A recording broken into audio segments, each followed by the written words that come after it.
in, put him on his back. Thurston, right foot kick, down the ground, into the in goal almost. Hodgson cuts it off. Hodgson taken by Norton. He took him late. Marshall skips away. Marshall's still going.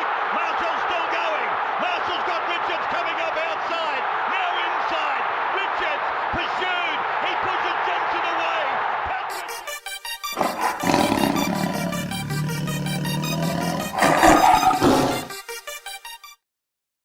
Good evening, everybody. It is Tuesday, the 27th of August, 2024. You're back for another episode of the Tiger Town podcasts with your host, Zac and Toby, brought to you, as always, by Best on Ground Digital, bestonground@digital.com, the digital marketing agency that looks after the little guy. Mate, 2 in a trot. How are we going? Oh, mate, third time we've had 2 in a trot. We don't seem to win for a while, and then we just win 2. Yeah, we don't win single games on their own, do we? No, but we have officially smacked the last 2 years in terms of a win-loss record. How good's that? Smacked it. Smacked it by 2 games. Inside out and back to front. Who thought coming into this year that we could present a 50% improvement and still be running last? Oh, it's so depressing. But yeah, that's what's happened. But hey, let's talk about the positives. Yeah, let's talk about the fact that no one gave us a chance against Manly, and lo and behold, we came out victorious after a very slow start. Let's accentuate the positives, eliminate the negatives. We'll latch on to the affirmative and don't rest for Mr. In Between. Sure. Whatever you just meant to say there, let's just say it. It's a good song, mate. It's accentuate the positive. You should get around it. 34-26, Leichhardt Oval, last Thursday. Seems like 67 weeks ago. The Tigers showed up against what is effectively a fully strength Sea Eagles side. And gave them a bit of a touch-up in some ways. A bit to talk about throughout the game, but what was your simplified takeaway? The simplified takeaway again was the fact that the youth continues to impress. And it seems to be anyone, like, I think for me, there's been probably one junior who's come in and looked a little bit overawed, and that's obviously Heath Mason when he's been put at fullback. I think he took a little bit to find his rhythm in that game, but when he did, he was very good. But pretty much every other junior that comes through just looks right at home in a first grade jersey. So, mate, there is some positives. So many positives. Yeah, look, there is a lot of positives, and you could look at, I guess, the way the game played out and the fact that we fought back into the game as well, which has been something that we've seen, not necessarily for a lot of wins over the course of the season, but we've seen that type of character fighting back into games, or at least staying in games for long periods of time. And that was quite admirable, because when they fought themselves back into that game, they did so, at least initially, without those sin bins playing a role necessarily in that. Bullymore didn't go to the bin until the 36th minute, and by that point in time, we'd already scored 2 tries. So we had it right back at 16-12, and we're right back in the fight. So, the way that they continued to play their football and trust their systems was particularly impressive to me. And there's a lot of individual performances that obviously we'll get to talk about as well, but the mentality of the team seems to be on the rise towards the back end of the year, which, given the situation, and we saw what happened with the Kamali era, quote unquote, a couple of years ago, and how that side fell off a cliff in terms of effort. This side is not only still showing up, you could argue that they're putting in more so than they have done for quite some time in the last couple of weeks. Yeah, it's like they don't want the wooden spoon, which is, you'd think you wouldn't want that at the start of the year, but hey, that's cool. But I think for me, it's also no coincidence that there's a few people that would have started the year as well that haven't really been playing the last few weeks, who potentially have hindered our performances and hindered our attitude on the field. So there's one bloke playing over in England right now who seems to be very happy back over there. So, he didn't look very happy on the field at times when he was playing for us. So, maybe, and I've said this before, that kind of attitude and mentality coming from the leadership group, the senior leadership group, can be quite contagious, and it can leach into these younger guys. And when you get a feel of those influences away from the group, look, lo and behold, everyone's smiling. It's really interesting. So, but yeah, no, look, on the weekend, you can kind of take two things out of this. You can take the fact that our juniors that have come through seem to be right at home. You can also take into the fact that, I think it's very clear, or it should be very clear to everyone, that whatever Benji is actually doing is starting to work. And you have to look at how things eventuated in that game. And yeah, it's, there's work to be done, though, two ways about that. But the team that I saw play, especially after the last 60 minutes of that game, looked like a team that wanted to play for each other. It didn't look like a team of individuals like we have the last 5, 6, 7 years. So, yeah. Yep.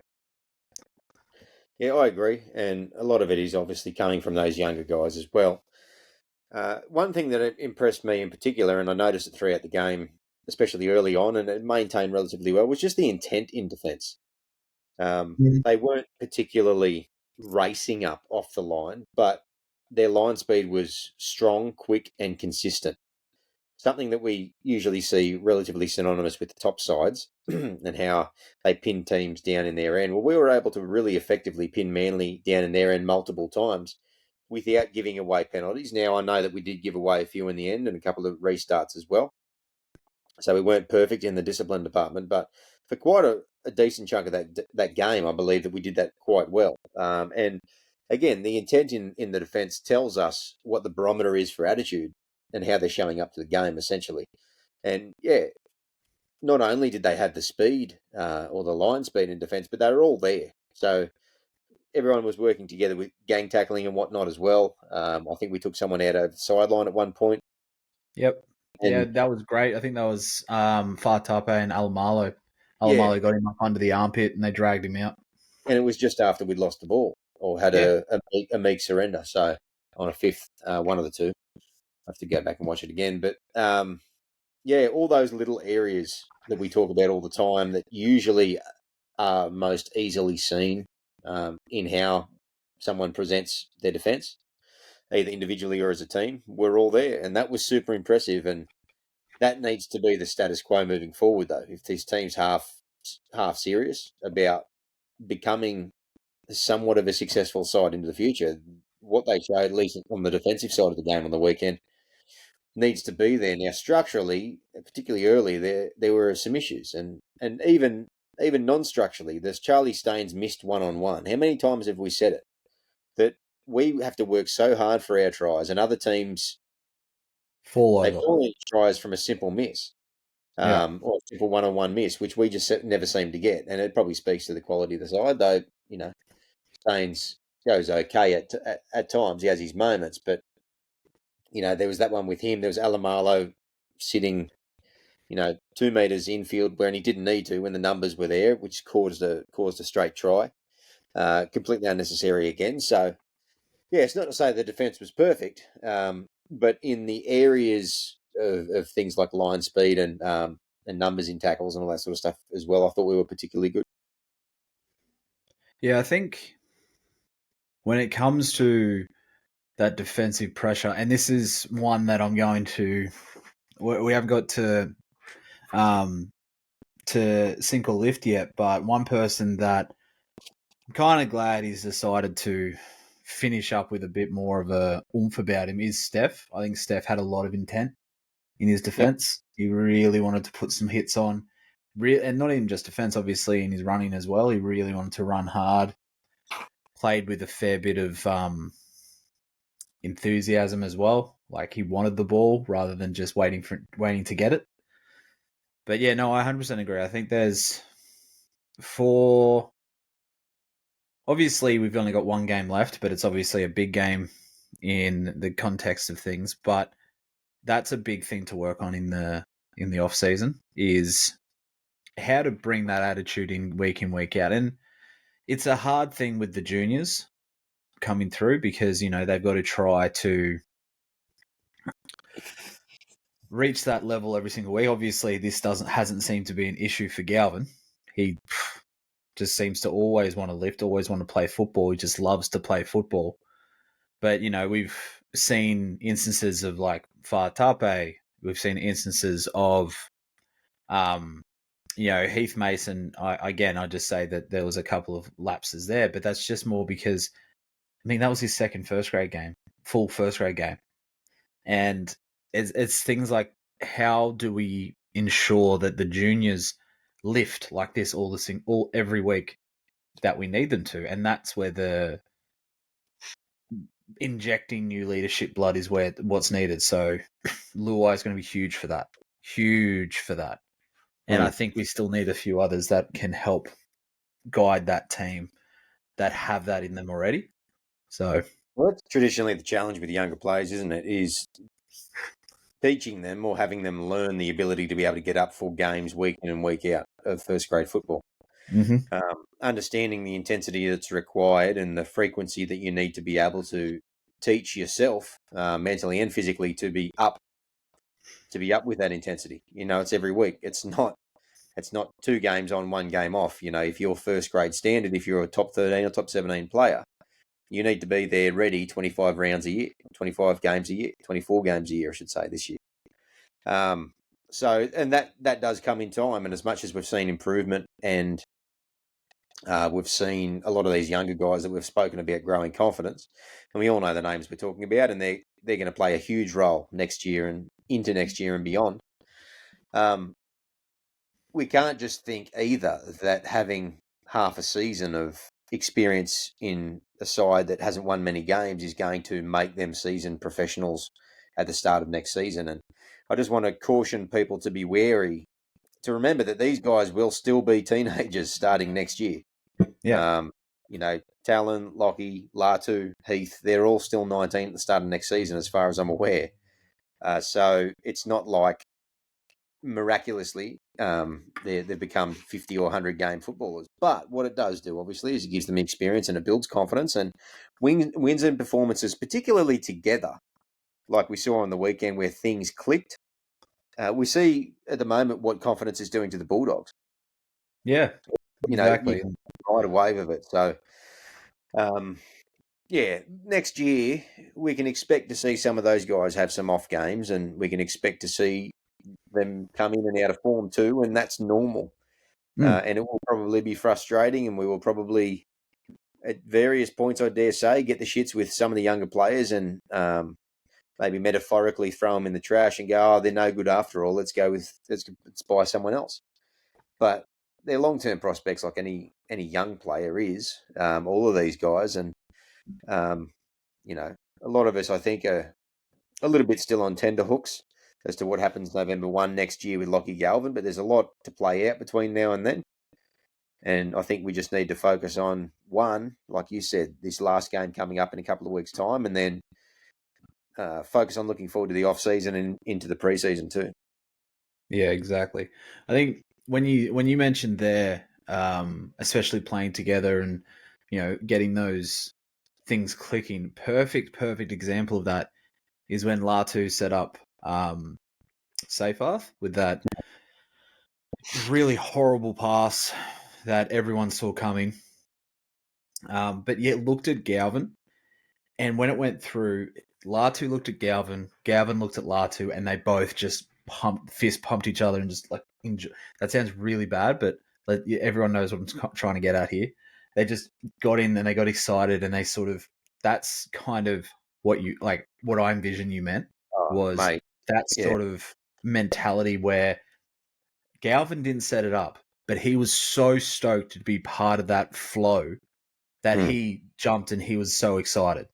But remember as well, in that situation, you know, Galvin's laid the groundwork for that try over the last 18 games he's played, because he's on playing both sides and he's busy and he's on the ball and he gets more possessions than many people in the league. I look the stats up and have to double check, but he's all over it. His possessions are through the roof. Teams are used to him swinging out the back, left and right. So they're not used to seeing or thinking that a Seafarth is going to run a short line. So that's where the magic of that happens too. Exactly. If Galvin isn't sweeping around the back, if he hasn't done that leg work, if they don't have that conversation, he and Latu, that doesn't create the doubt in Brooks' mind that turns his shoulder out, that allows Seafarth to waltz on through. Absolutely incredible. Mate, few people get me as excited when I watch them celebrate a try or celebrate something. Latu Fainu. When you watch him, both in that one, how stoked he gets, and just like you were saying, the celebration. And then when he scores his own one, just the look on his face and the way he carries on just gets you excited. Absolutely. And this is a kid that, I don't know, what's he maybe played 6 games now, if that. And now is in his preferred position of in the halves. And he is in a team that is running dead last. And he still gets that excited about that. I mean, here's the thing, like, he had a very clear vision of when he scored that try of, Sione, Samuela, and Latu, all hugging, all loving that. But what you didn't see is the amount of the older boys running in, like your Appies, like all that stuff, running in and with the big smile on their face. Because again, while I said before that leadership sort of, the poor leadership mentality that might be leaking in can affect the younger guys, that enthusiasm can affect the senior guys, and it can bring them through it as well. And so, like, it's just, it was one of those moments when he scored that I was just like, yeah, okay, like, I'm seeing another first grader here. He doesn't need to be in the making. He's a first grader. Yeah, he is. Hey, I've been talking about Latu for a long time, and you recall I said to you privately, and I think I said on the pod in June last year or whenever it was, that when we signed Samuela and he, that this was a massive moment. And I mean, for the club, I should say, but you look Not at for us. Not for us. you look at what Samuela's been able to do over the course of this year, and Latu not having the opportunity. Both of them are 19 and 20. But as I said back then, Latu was rated, prior to making the moves to the Tigers, through his Harold Matson SG Ball days, as the best young footballer in the country. Lockie Galvin was up there. There's several other names in that same list. Your Chevy Stewarts and your Ethan Sanders, and I'm going to miss out a few guns, I'm sure, in that list. But there was a great crop that came through, and now he's playing bits and pieces of NRL and will become the superstars of tomorrow. But Latu was, in many ways, hands down the best, if not the best junior footballer in the country. He was the best half going around, and it was pretty well known. And we've seen little bits and pieces over the course of the year, and we saw a few bits and pieces on the weekend, but it is just good to see, as you said before, these young blokes coming in, playing with confidence, and clearly, those young blokes are told from Benji to play what you see and back your ability, because the types of stuff that they're trying can only be done from confident young men. No, absolutely. When you say play what you see, confident young men, I'm going to put this to you. Lockie Galvin's spiral chip. Did he mean to do that? No way. Have you ever tried to kick the belly of a ball that wasn't a bomb or a torpy? Yeah. It's impossible. Like, it's impossible to get that as perfect as that was. Yeah. But look, okay, let's parlay that in talking. It's a good little segue. Now, the luck on the weekend. Now, luck is twofold. Luck is officials-based luck, and luck is just quite simply bounce at the ball. And for whatever reason, NRL games hardly ever go 50-50. They normally go 70-30. one way or another. And we, obviously, being a losing side, we tended to lament the fact the ball never bounces our way. Let's talk about the organic bounce of the ball on the weekend. And there's perfect case in point. I believe that finally we got a lot of luck and passes. Absolutely. We took our chances, and I think Manly took their chances too, particularly early in the game. Obviously not late in the game with Saab, but particularly early in the game. And that being said, four disallowed tries technically, 3 of forward passes. Aiden Caesar's been quite unlucky, but I think generally speaking, we had a bit of luck go our way, and gosh, how amazing is it when that happens? It was like watching like when Canberra play us. Every time Canberra seem to play us, the bounce of the ball is always on them. And it's not, sometimes it's by officiating, like you said, but most of the time it's just the universe in general. And so it was like watching that. And, who went over third? Was it, I think Travojevic went over third for their third try. After that, I was just like, yeah, sick. Oh, well, I'll watch to the end. And I remember we were on the chat, and after halftime, my brother came on and he goes, I went to bed after the third try and look what happens. And I sent him a voicemail saying, don't you fucking turn that back on. Because again, luck of the draw, luck favored us that night. And, in more ways than one, like you said, like, how many times has Saab caught a ball like that and just ran away and scored? I'd easily say I don't think I've ever seen him really drop a sitter like that, and yet he did. Yeah, absolutely. We got luck in that regard as well, and the same can be said for Manly in the first half. Like I said, we had 4 disallowed tries effectively, and those passes could have stuck, or they could have been completely ignored, like they were the rest of the weekend. Blatant forward passes at the last minute for tries that were just let go. So I think the luck in terms of the Saab instances, I think they level out pretty well with our forward pass bits and pieces. But let's get to the refereeing. I thought, look, the refereeing on the weekend, it favoured us. I don't think that there are any actual. I don't think there are any absolute howlers, I should say. But I thought that we got given the piggybacks that we often complain other teams get. Let's put it that way. And a lot of people talking about how that's Manly's discipline. Maybe that was the case, but I didn't see a tremendous amount of difference in the rucks between Manly and us in that game. There were moments, obviously, and Manly, in terms of the sin bins, were victims of their own poor discipline in that regard.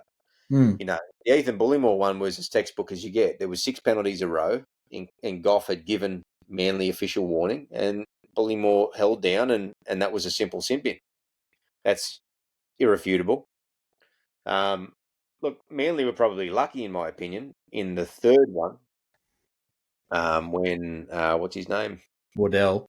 When Waddell went, that Paseka didn't go. I thought Paseka was the one that did the damage, to be honest, and they could have easily had 2 in at that point. Now Hamoli, look, the game that we grew up watching, that's a cracker of a hit. It's not even a penalty. No. In the current game, if he went an inch lower and Mason's head didn't whiplash into Hamoli's shoulder, then I reckon play on. No penalty. But the fact that he went just high enough on the tip of the shoulder and sort of got him on the collarbone, where Mason's head whiplashes into his shoulder, it is dangerous. And so it might not have been technically direct contact to the head, but I think he got collarbone neck anyway. And neck is the rule, but it was dangerous because of that motion. So I think the thing that made that even worse was the fact that he went from a lower angle and up, and that's what made it worse. And that's why because it's not as if he was going for the chest; it was going for something. He was going for a shot, and that's I think why people that are blowing up about that and saying, "Oh no, it's soft. That's a soft penalty." Watch it again. he goes. I'd easily say he goes at about a 45-degree angle up, and so for a bloke that is taller than his opponent who he's tackling, for him to go up like that, really, there's only one place he's going to hit, and he's lucky he didn't get him higher. Yeah, he's very lucky. And like I said, if he was an inch lower, clean tackle. If it's an inch higher, bad news. Very, very bad news. So, yeah, it was an interesting one. I don't really think, and this is full disclosure, it's coming from a rabid Tigers fan, so I don't really think that the refs have a case to argue from Manly supporters in that regard. You could argue maybe that the Hamoli one was touch and go. You could argue that. It doesn't mean that him being sent was wrong. I would say it's not even a 50-50. I'd say it's probably more so 60-40 or 70-30. But anyway, we're off in the weeds with that. What I did notice is that in weeks gone by, we've been complaining about all sorts of stuff with the refs, particularly that unconscious bias or subconscious bias we've mentioned a number of times, all that sort of thing as well. I think one of the major issues that we have and the frustration that we have is that we notice that calls that are discretionary, that are 50-50, never seem to drop our way. Now, a big part of that is confirmation bias, no doubt, but there is definitely something to that as well. We've discussed that ad nauseum. So it's not so much that calls are wrong, it's that calls can go either way, and we feel, probably rightly in our eyes, that very often we don't get those. Would you agree? Absolutely. So on the weekend, the sense that I got was that many of the 50-50s, we actually did get them.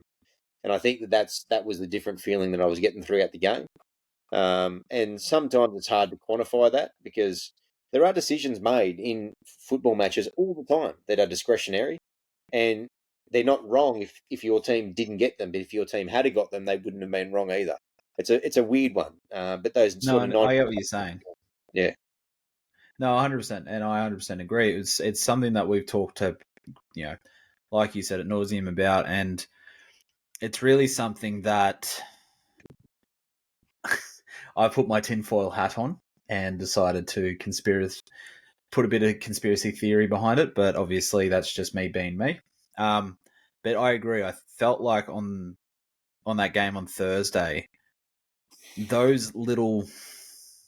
And the thing too is those decisions that were made, the 50-50, the discretionary, whatever you want to say, the reason that I usually get my hands up in the air and what's going on is, one, because obviously it does seem to go against us a bit more than I feel it should most of the time. But two, it seems to always happen when we're starting to either really push momentum or we're gaining momentum back. And people can, you can't downplay how much momentum plays such a factor. And I felt like the 50-50s we were getting was giving us a little bit more momentum, which was something we don't see, really ever, for the Tigers, especially in the last 3 years.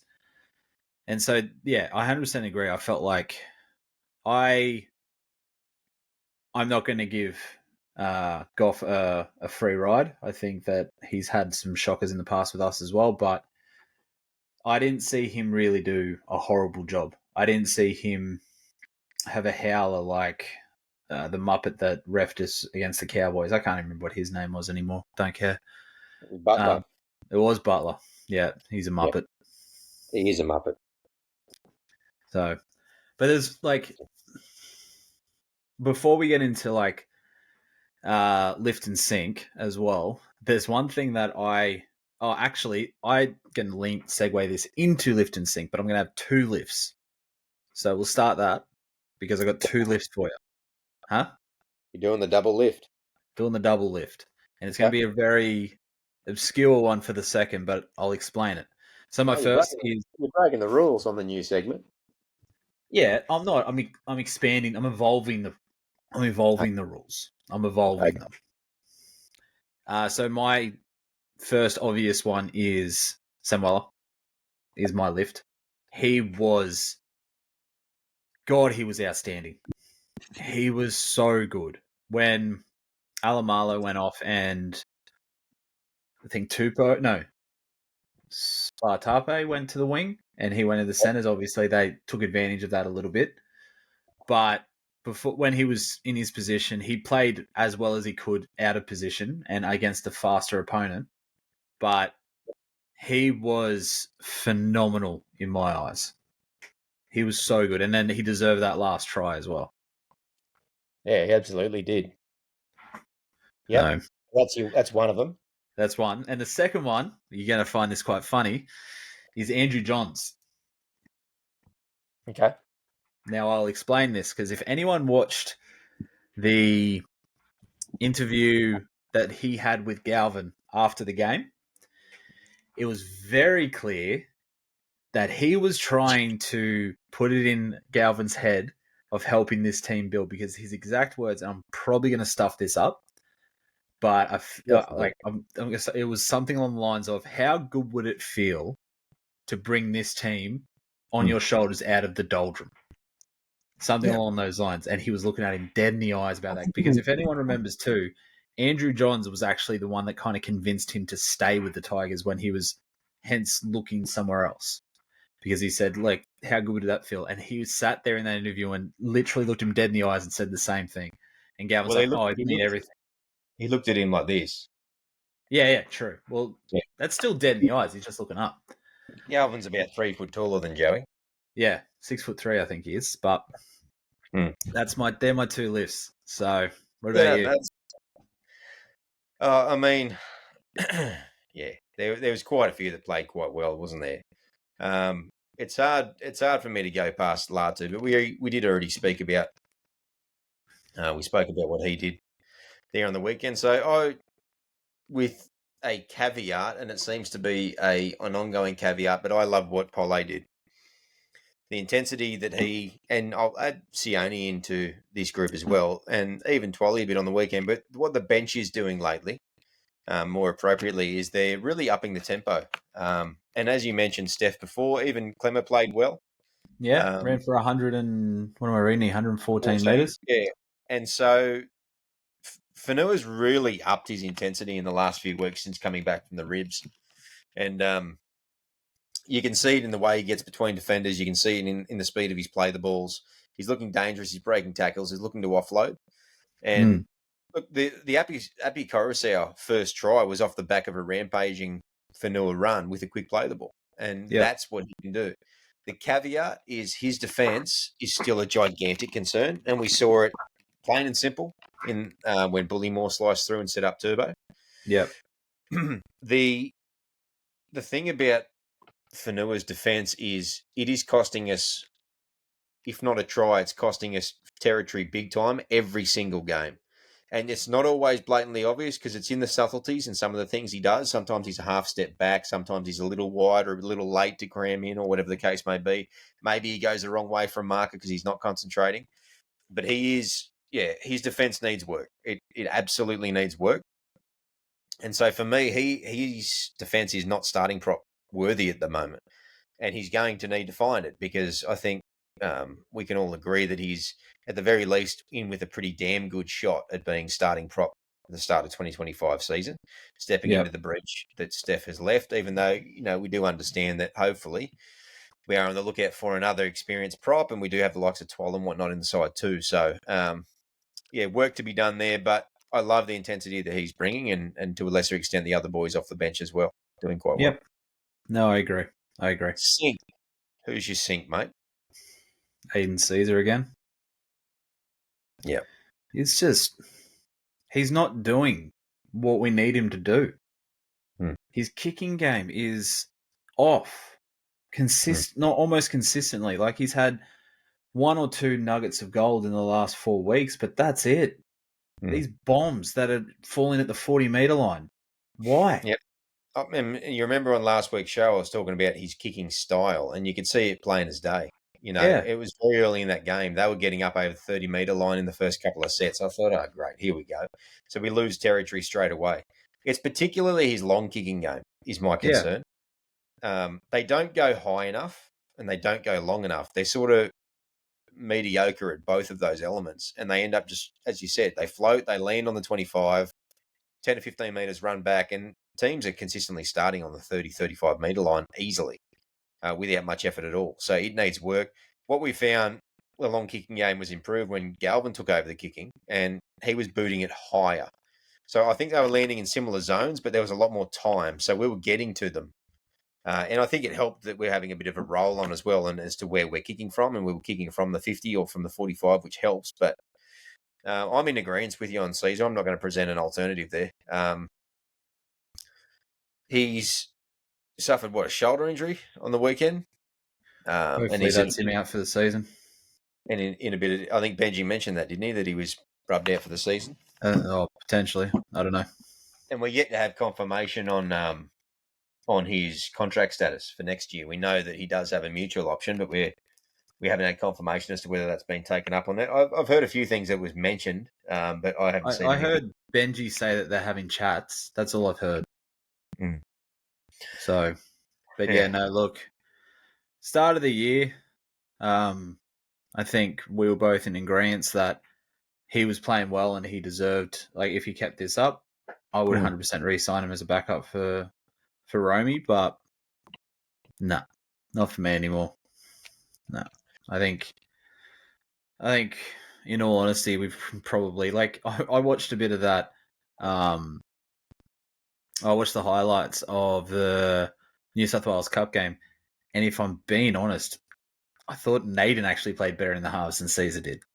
Naden had a fantastic game in reserves on the weekend where they beat Blacktown Workers 36-40, I think, Talon de Silva streaking away to score the match. A minute and a half to go. Yeah, it's impressive. And Naden played a big role in that game. Absolutely. Yep. So, he's my sink, unfortunately, again. Yeah. He's just, excuse me, sorry. As we've said in shows gone by, he's just not doing the things that we need out of his role. His role is the experienced senior general head in halfback. So his job is to dictate tempo, is to get us around the park where we want us to go, and to basically orchestrate a decent kicking game so we can start their sets where we want them to start their sets. That's essentially all it is, and allow the kids and the appies of the world to play off the back of it. And he just hasn't been doing his job, in my opinion. I think as you said, I think he's brought a lot of good bits and pieces at times, but it's way too sporadic for a 32-year-old that's played hundreds of first-grade games, be it here and in England and in multiple grand finals. Yeah, and that's it. I remember this time last year, I was saying we need to sign someone like Caesar as more of an experienced head, someone like that, because what I thought we were going to get was that experience, was that calmness. Didn't have to be Nathan Cleary, didn't have to be a Cooper Cronk, didn't have to be any of that. He just needed to be somebody that allowed because we knew that we had Latu coming. That's who we thought was going to be, and we had Bud as well, and that's who we thought potentially was going to pair him. We just needed him to guide the team while they did their thing, and he hasn't even really done that. So, especially in the back half of this year, it's an interesting. And he's also just put himself suspended about 6 times as well. Yeah, well, that you can add that to it as well. It's an interesting proposition because next year we've got Lachlan Galvin, Jerome Luai, Latu Fainu that you would assume are our top 3. Yep. We've then, let's say that Caesar, the option is taken up. We've then got Caesar, Bud Sullivan still at the moment, and Adam Dewey as people who can play halves. You can even throw Appy in there as well, who has played halves and Naden. And when you need him, you need him. And we're pretty well versed for young hookers at the moment. So, that's 6 halves options if Caesar takes up his option. Now, I don't think you can carry that many halves, particularly if Latu is on about 500 and Bud's on about 500. Latu a little bit less, I think, in year 1 and year 2, but it does go up. It's there or thereabouts. So between Latu and Bud Sullivan, who hasn't seen a lick of first grade since the first month and a half of footy, there's the best part of $1 million in your salary cap there. So for me, but if it's a mutual option, both parties have to come to the table. I think both parties have to agree, but there's also situations with mutuals in that either party can elect to activate it, which I've read as well. So I think it depends upon the industry and whatnot as well. There's never been any clarity around these options from the NRL. And so fans are left to guess as to what that might actually mean.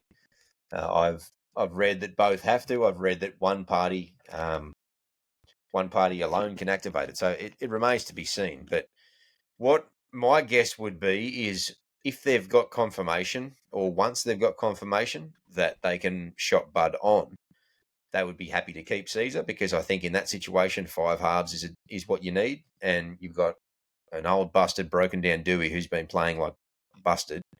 You've got 2 19-year-olds, and you've got Jerome Luai. So you kind of need that fifth there. Whether or not you can carry him and what the contract looks like, I'm not 100% sure. But it's an interesting one as they look to manage that out. But I'm sure Richo's all over it. Yeah. Look, again, it's one of the things that we've discussed in all year is it's for the first year and for God knows how long, we don't hear any rumblings internally about anything going on. Like, we just don't know what's happening until basically it happens. Which is good.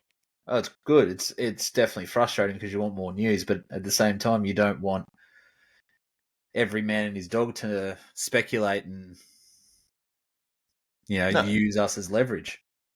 And you're right in that when there's not a lot of news coming out, that does breed speculation and whispers and that sort of stuff as well. But if we were coming third right now and heading to a final series, would we care that there wasn't news coming out of the club every 5 minutes?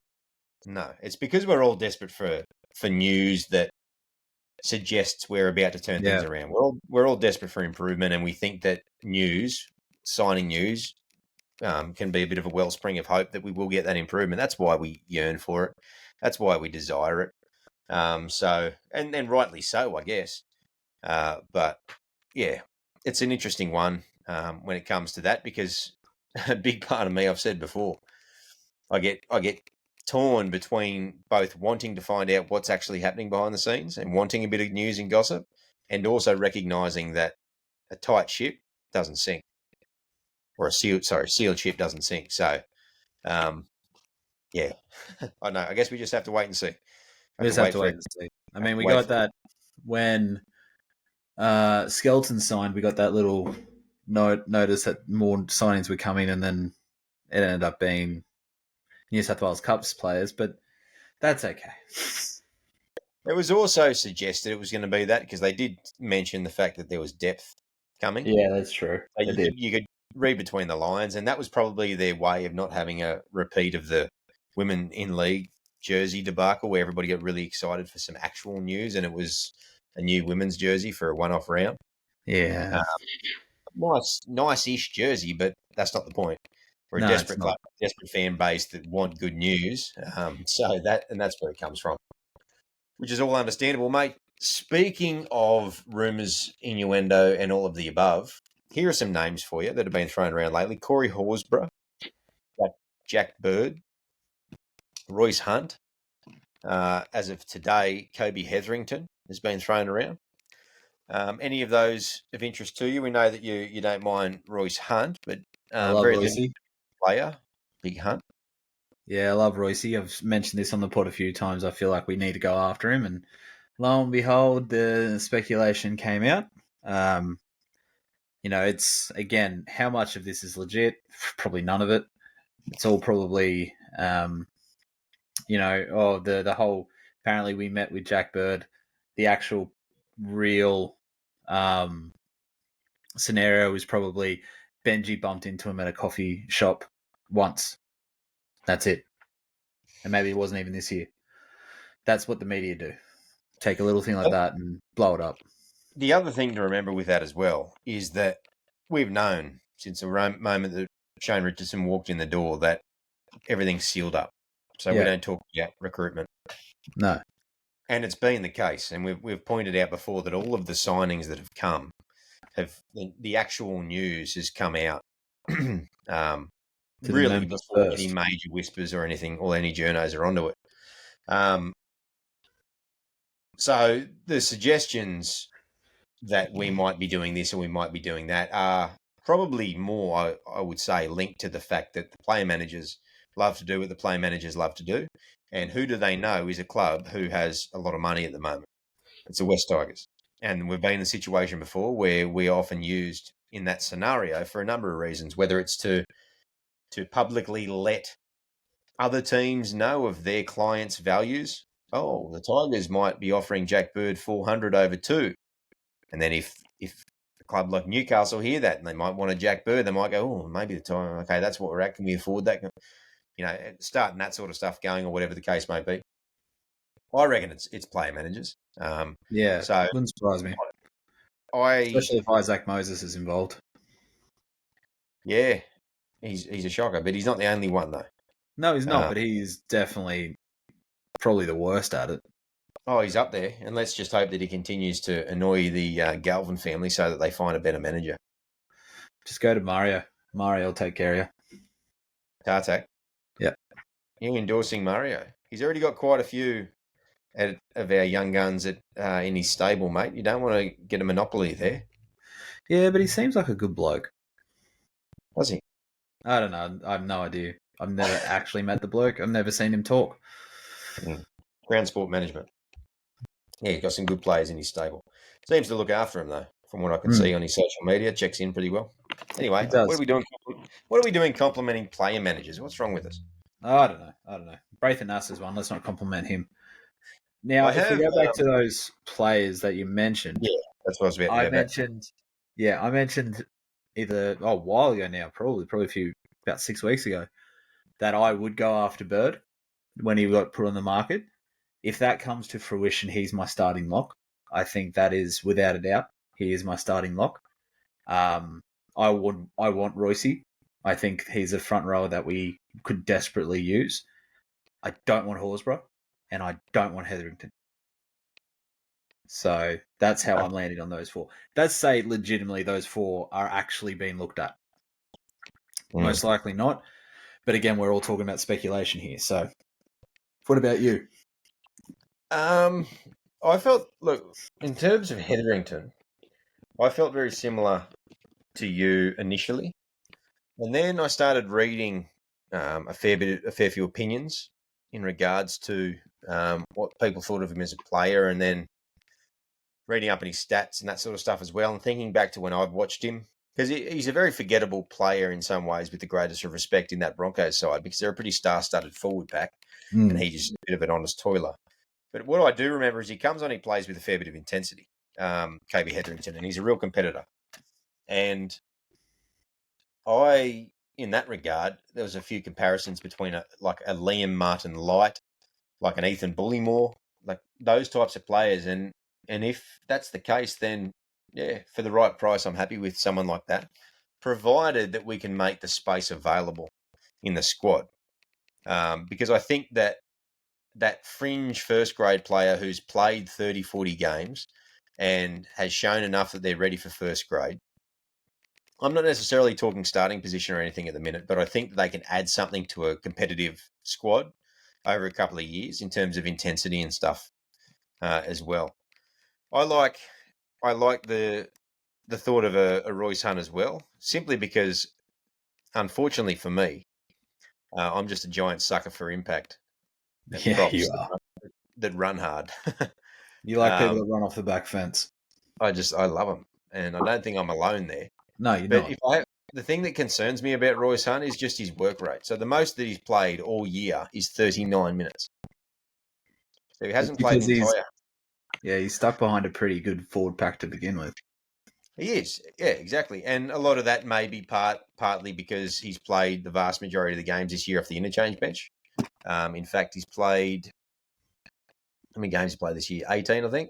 14 games this year. 1 starting in the second row, which is the weekend just gone. 4 starting in prop, and so that makes 9 off the interchange bench. So that is probably a significant factor. Though if I go down through the minutes that he played, from the bench, 12 minutes, 13 minutes, 26 minutes, 15 minutes, 24 minutes, 27 minutes, 20 minutes, 20 minutes, 16 minutes off the bench.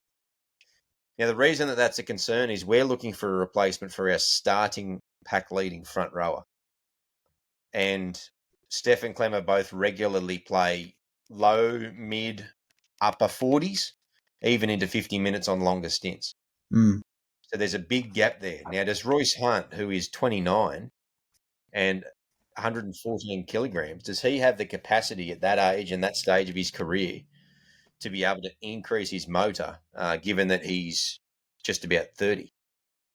He'll be 30 next year, about this time next year. So that's my concern. I don't think we're in need of a bench prop.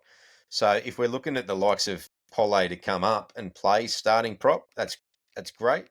But then what are we looking at offering Royce Hunt to play number 15? Yeah, that makes sense. That's just the consideration that I'm thinking through at the moment. Yeah. No, and that's a fair concern. Yeah, it's not really something that I thought about. I just again thought about how hard I've seen him run, how hard I've seen him hit. I think when he is on the field, I think he is a weapon. Yep, no doubt. So, no doubt he's a very damaging ball runner, and he's still got plenty of football left in him. 100%. I just want James Gavay and Martin Tapa back, like in 2014. Mm. That was so good. The Bash Brothers, it was good. In regards to the others, I've never been a Horsburgh fan. No. Never. I don't rate him as with the greatest respect, I don't rate him as a footballer. I don't think he's particularly strong, particularly elusive. I don't see him as particularly intimidating. I see him as a bit of a loose cannon in defence, in his discipline. And has a propensity to do that. I don't like the way that he's fallen out of graces at Canberra. I don't like picking up players in those circumstances. I don't think Tigers Club is the best club, regardless of who's in charge. Just history has shown that we're not very good at capitalising on those situations with disgruntled players coming to us. So those are all concerns for me. The Jack Bird one, look, it's all price, mate. Because Jack Bird he's washed. He is. The question for me is, can we get value out of Jack Bird for 2 years, 1 to 2 years, to bridge a gap for some of our next up-and-comers to come through, your Brodelows and your whether kit's going to be ready by then, your Farnutus, whether, depending on what we're doing with Bird, to try to bridge that gap. You said 13, I don't mind it, but he does bring versatility. So when I'm talking value, what does a Jack Bird sign on for? Knowing where he's been and what he's played, and the level that he's played, and what I'm assuming he probably thinks of himself, he's a pretty decent footballer. He has been a marquee man at times. What is he wanting to get in terms of contract out of us? If we can get Jack Bird for 2 years for $300 a year, yeah, I'm happy with that. But I don't think that his camp would be.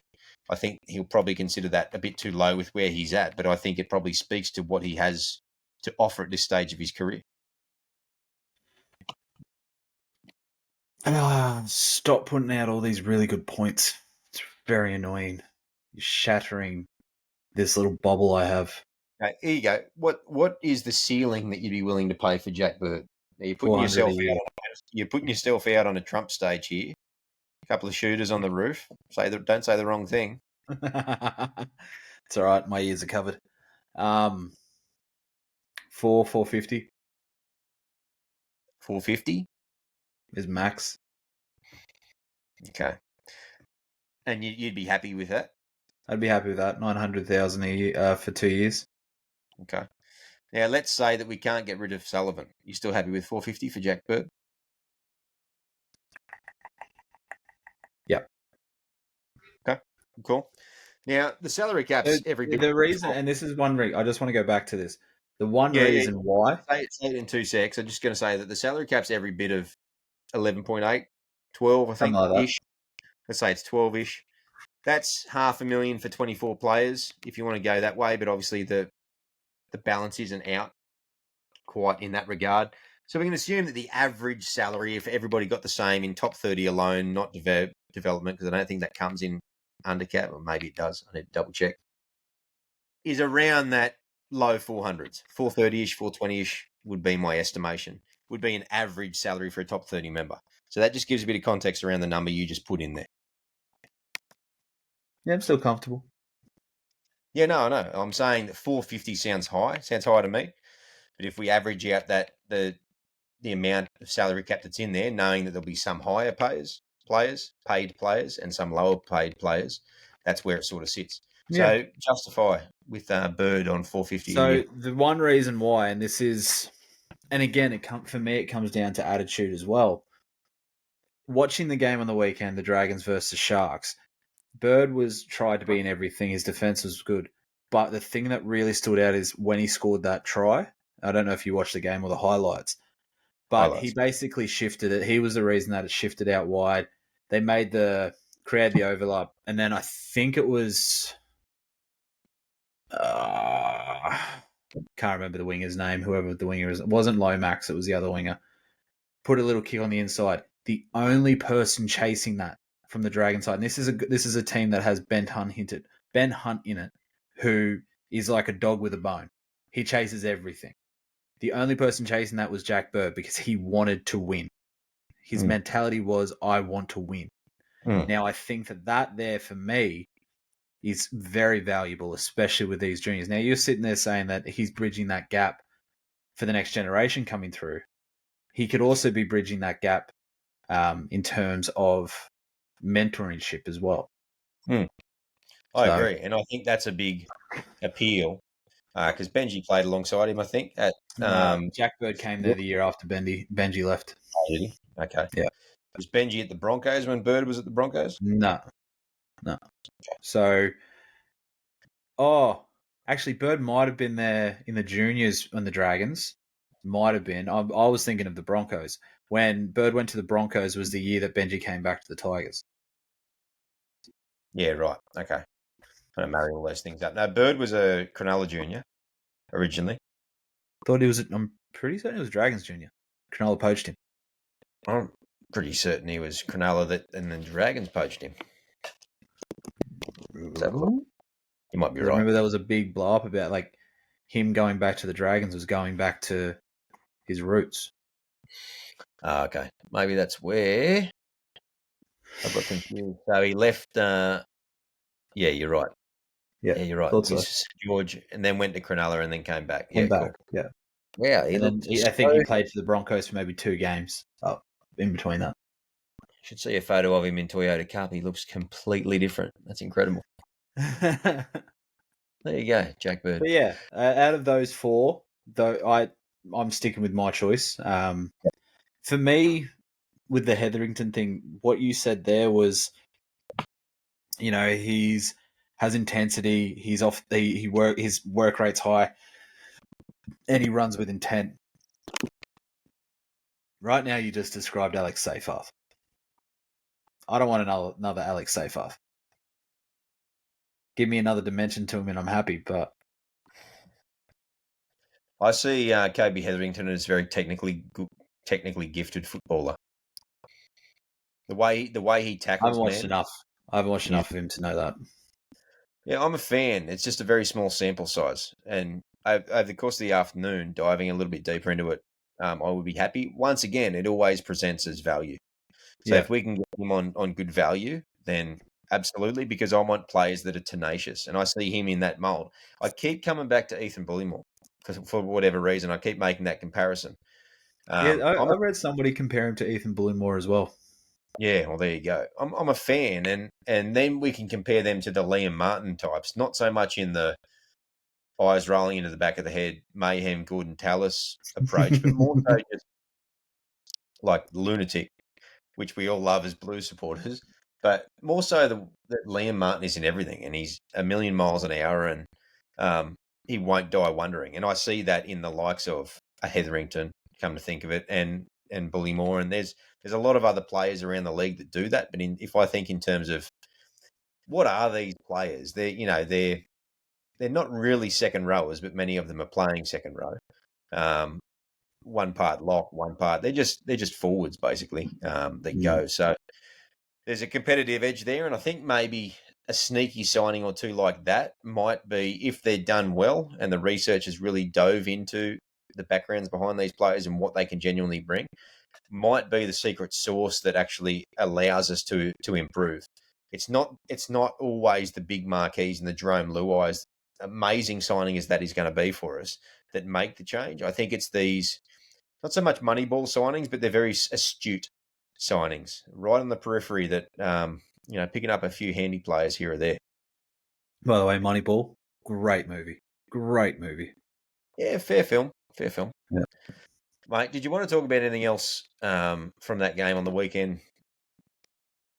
No, it was really cool to see the fans come out in droves again.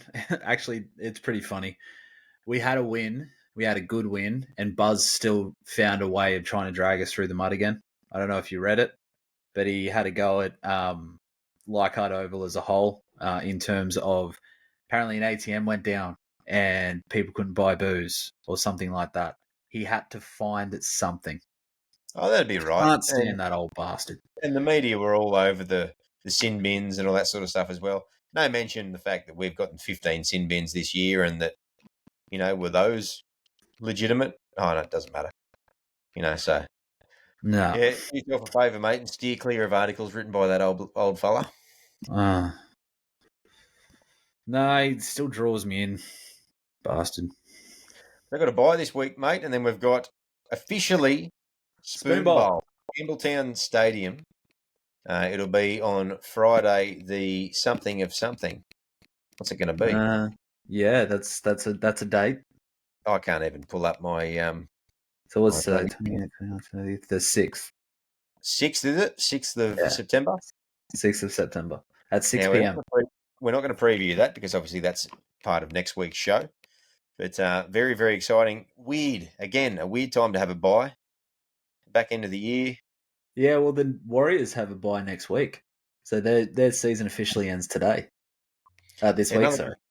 Yeah, another weird time as well. I guess it can't be helped. Yeah. Some team has to be there, don't they? They do. But it'll likely be sold out too, that game. Yeah. Very much should be. Now, Eels play who this week? They play the Dragons. Yeah. Now, the reason that's important, obviously, is the fact that we play the Eels in the last round, and a victory of any sort, provided they lose to the Dragons, will mean we avoid the spoon, which is, in some ways, it's sort of come back and surprised us a little bit that we've been in with a chance. Even if they win a victory of any sort. Speak. Sorry. Even if they win, we're still 18 apiece, and then it's a victory. We just have to win. Is that right? Yeah, we're both on 16 right now. We're going to the bye. Right. 2 points. Yes, you are correct. So regardless, we just need to win. Yeah, well, there you go.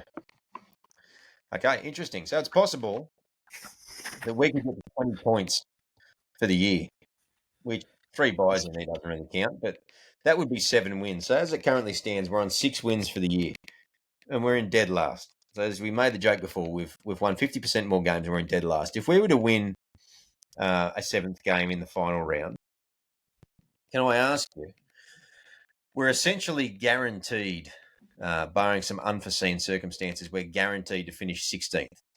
We can leapfrog the Rabbits, technically, but it would take monumental stuff up on their behalf to yield the for and against. If we were to win 7 games, mate, and finish second last, what do we grade that in terms of an A through E for the year? What do we grade it? C minus. C minus. It's a pass, barely. Yep. Okay. And put a bit of context around that. We didn't get the wooden spoon.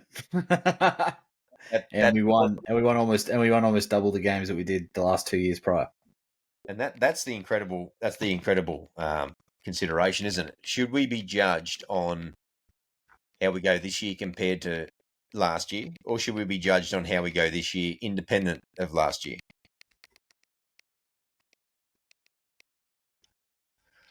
Yeah, I don't know. I judge it as compared to last year. If we've improved, it's a pass mark. If we don't get the wooden spoon, it's a pass mark. I mean, for me, season to season is continual. So you keep the bulk of your squad. Some go in, some come out. So it's a continuation of the prior year. So I think you have to compare it, don't you? But what a weird situation it would be to win 7 games, and we're no certainties. Parramatta have actually been playing pretty well of late. Yeah. They've been a little unlucky. And if they didn't beat, who do they win? Who do they unexpectedly beat the other week? I can't remember. Panthers? Was it the Panthers? They upset? No, the Panthers scraped home just at the end. But they did beat somebody. Yeah, I can't remember. Let's have a look. But So it's here's no guarantee. the thing too. Sorry, I was just going to say, here's the thing too. You sit there and you say 7 wins and we finished 15th. In 2020, we had 7 wins and we finished 11th. 16th. In 2020? No, this year. Oh, yeah, this year. Finished 16th. Yeah, of course. Yeah. Yeah, of course. But in 2020, again? In 2020, we had 7 wins and we finished 11th. There you go. So, the game I was referring to, sorry. I hadn't finished. The game I was referring to was the Warriors game, which was over there. Yeah, that's right. They went over and did a touch up that was unexpected. So had they not won that game, guess what? They win the wooden spoon. Provided they lost this weekend. Yeah. Yeah, mate. Interesting. So 11th, you're saying 2020 off 7 games as well. And yeah, but it was we also played 20 games that year because of COVID. So go take that into account. You've got to tremendously take that into account. Yeah. Yeah. Well, I think I agree with you. I think C- is probably where it is. I think there's a lot of context around that. You could almost, you could almost say it's a C. And I know that is accepting a lot of mediocrity. But if you look at like we said, if you look solely in the wins column, we nearly doubled it if we do beat the Eels. Then you look at all the positives and all the players we've uncovered. We look at the players that we've signed over the course of the year. You look at the clarity we've got around grounds moving forward, whether you like it or don't like it. You look at what's happened with the salary cap situation, how that has been improved. Now, we haven't yet seen the caps, the top 30 spaces become available, but we expect that to happen over the coming months as well. If you put all that into context as to what sort of a year was the Tigers, you would say at the start of the year, in some ways, I think a few people would take that as a pass. Yeah, absolutely. Absolutely. Yeah. All right, mate. Well, I might leave it there, folks. If you agree with a C- or even a C, am I being too generous? I think I probably am. But we then obviously our mind starts to drift off to 2025 and what gradings are we looking for there? What would a C constitute there? But that's a discussion for another day. Season review, and as we look into the off season as well, and then we land a few shows around the preseason. I'm sure we'll talk ad nauseum, to use that phrase again, about all of that stuff. So if you think that we're a bit easy or a bit harsh or whatever it was with the grading, hop on and give us a comment and let us know what you thought. You blokes are idiots.com.au. That's what I read most weeks. And that's just your mother's feedback on our podcast. Mean. Mate, any other last parting thoughts before we wrap the show up? No, I think for the fact that we were worried we weren't ever going to have enough to talk about, we've punched over an hour again. So I think we'll wrap this up and drift off into the sunset. It should, yeah. It should keep everybody busy for our bye weekend, hopefully. And still plenty of footy to watch, plenty of good games to watch. Tipping comp's a bit rough this week. It's getting down to the nitty-gritty and a couple of tight ones. So it could be a make or break in the competition I'm in. We'll have to wait and see how we go there. Fingers crossed. I stopped tipping about 6 weeks ago. I always forget. I'm hopeless at it. You must be going well. All right, mate. Facebook, Instagram, Spotify, YouTube, and Apple is where you can find us on all those platforms. You can like, follow, subscribe, whatever you do in that regard, so you make sure you don't miss a show. West Tigers Media, we love it. Whoever's putting it out, we support it. West Tigers Podcast. Get on over and support those blokes as well. And thanks again to our sponsor, Best on Ground Digital, bestongrounddigital.com. Anything digital marketing related, they are you guys. So get in touch with them. They'll help you out no end. Mate, what do you got planned for the bye weekend? A little bit of footy? No, my mother's up from down south, so got to do some family stuff, and then obviously Father's Day on Sunday. So no footy. Oh, very good. Well, I got my in-laws up this weekend, so we're both doing the family thing. Yeah, do the family thing. As we all should on Father's Day. Absolutely. Whether it's your father, your grandfather, your best mate, or whoever it might be, make sure you give them a good day on Sunday. Let them know you love them and all that sort of good stuff as well. Get close to family if you can this weekend. And, of course, watch a bit of footy. Even though the Tigers aren't playing, we gear up for Spoon Bowl. I actually bought a brand new wooden spoon last week. I forgot to give it to the old man in anticipation. I saw him on the weekend, so I might have to ship it down to him express post. Get it engraved. Nice. I like that. That's all right, mate. On that note, we might leave it and say 2 victories in a row. We're about to get 2 points. Third time this year. We're about to get. Time. If you didn't interrupt me, sorry. We're about to get 2 points for 3 weeks in a row. Could we get 2 points for 4 weeks in a row next week? We'll have to find out. We will, and we're excited to find out. Can't wait. Go the mighty West Tigers. Up the Tigers.